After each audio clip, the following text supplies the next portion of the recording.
After the Venerable Losaka's body was cremated, the monks built a shrine for his collected Arahant relics.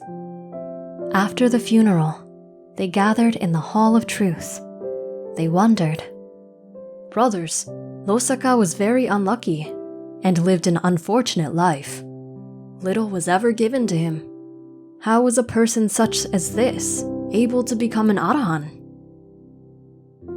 After the Buddha entered the hall and found out what they were discussing, he said, "Monks, Losaka's misfortune was a result of his own past actions. In the past, he sought to prevent others from receiving. Thus, he in turn received little for many lives. But, owing to his contemplations on sorrow, impermanence, and lack of control, he earned arahantship." And upon the request of the monks, the Buddha told this story of the past.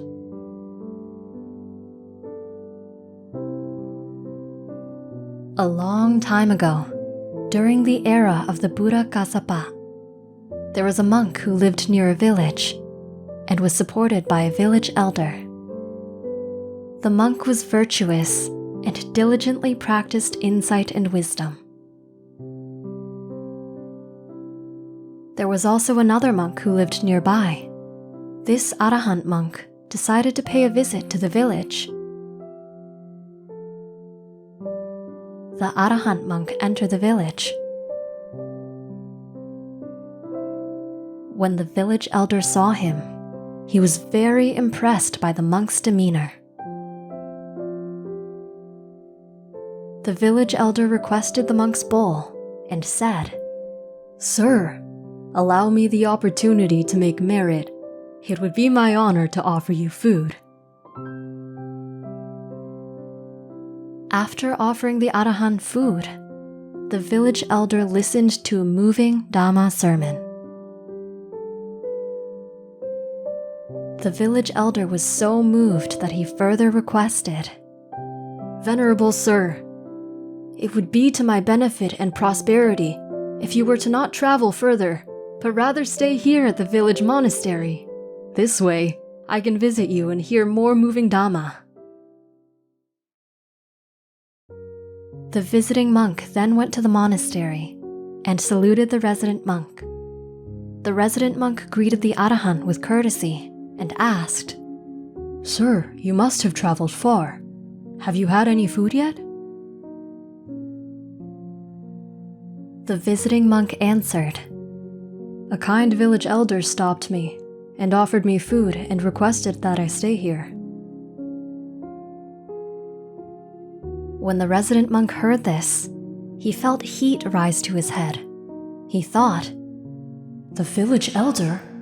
If the village elder likes this monk so much that he invites him to stay here, that will take away from the service and offerings I receive." Then, begrudgingly, the resident monk led the visiting monk to his hut. After showing the visiting monk where to stay, the resident monk left and thought, "I have to do something, or else I might lose the support of the village elder." In the evening, the resident monk saw the village elder arrive with flowers, candles, and perfumes. Assuming that these were gifts for him, the resident monk was happy. However, the village elder instead asked, "Where's the visiting monk residing? We have brought offerings for him." When the resident monk realized the gifts were not for him, his demeanor changed. He became very upset. He tried his best to hide it, but it was clearly visible on his face. The resident monk watched the village elder wait on the visiting monk and couldn't help but think, "I knew it! I'm losing my supporter to this new monk. It's just as I thought. I was right." As the village elder was leaving, he invited both the resident monk and the visiting monk to come to his house the next day for their meals. That evening, the resident monk thought long and hard about what he should do. He had become accustomed to living in this place and expected the village elder's support to be permanent. He began scheming on how to prevent the visiting monk from taking residence here.